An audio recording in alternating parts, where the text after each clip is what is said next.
Hey everybody. Thank you if you ordered my dad's book. If you didn't, thanks for watching anyway, but if you did, extra big smooch on the lips. Really appreciate it.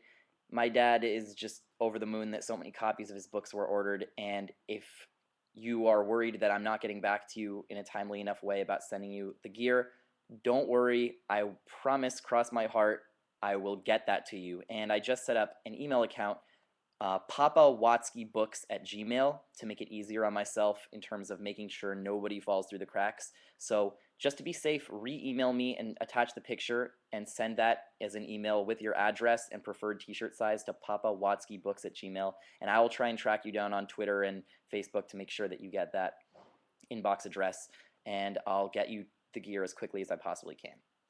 So, question of the week. It's actually exciting for me.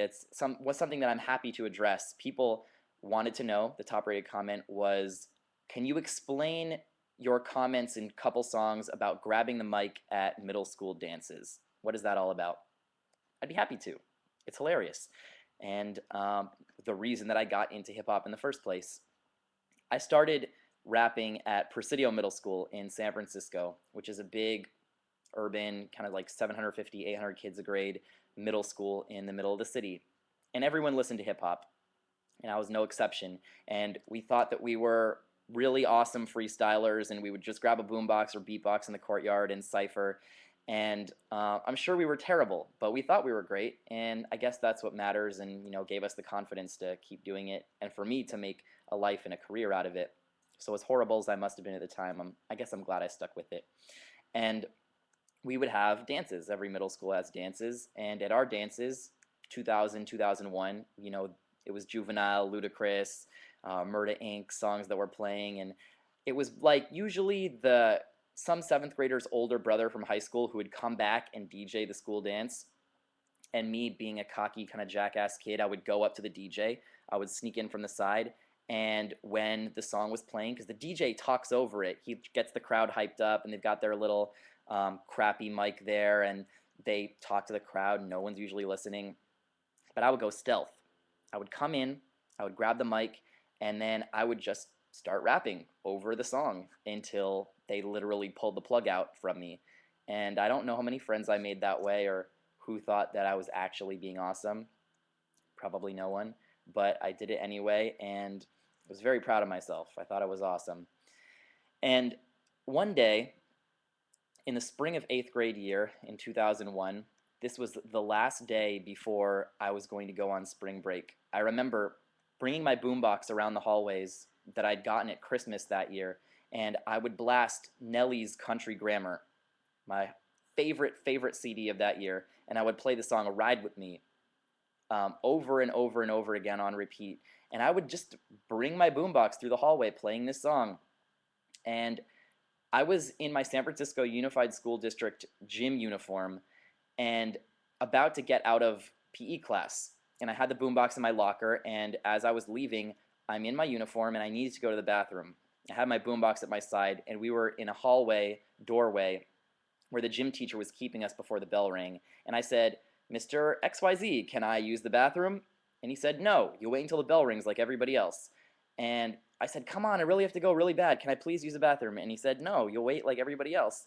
And I thought that the coolest thing that I could do at the time was to take my boombox, set it down, and to start freestyle battling at this gym teacher. I won't use his name because I'm sure he's off somewhere instructing the masses and doing a great job. But I just started rhyming at him, and in my head, a crowd gathered, and it was like really awesome, and everyone was cheering me on, and it was exciting.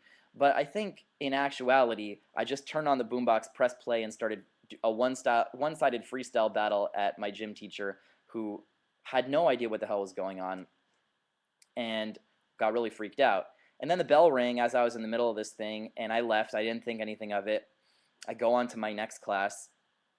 It's geometry class, and in the middle of class, the phone rings. And in middle school, for me, I was kind of a class clown type. If the phone rings in class, I get this sinking feeling in my stomach like, that's for me. I've done something wrong. I'm going to brace myself for the consequences. And sure enough, Mr. Sadrakian, says, George, they want to see you in the principal's office. And I'm about to go to spring break. I'm like, come on, one period left. I got to get out of this without getting in trouble. But I go down there, and there's two uniformed police officers waiting for me in the principal's office. They sit me down, they read me my Miranda rights, and they tell me that the gym teacher is in the next room and he's too distraught to see me. He apparently has ratted me out to the administration for threatening his life, which I've done in rhyme form. I guess not familiar with the concept of freestyling. He thought that I was actually threatening him, and I think the phrase in question was lyrically destroy you. I will lyrically destroy you, and that was considered a threat against um, a public school employee, which is a federal offense and a felony.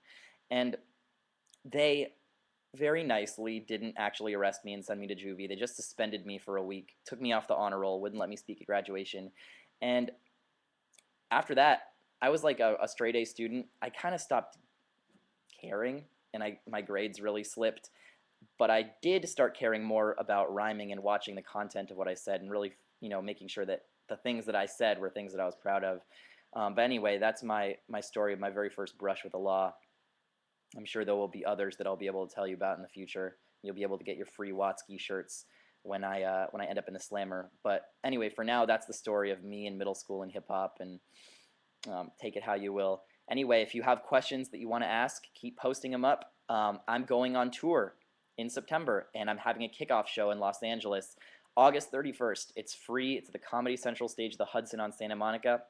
If you're in the LA area, it's going to be awesome, and I'll have information on my website and on Facebook. Free show, you just have to reserve tickets. And other than that, catch me somewhere in the fall. Post a question if you have one, and I'll try and get to it next week.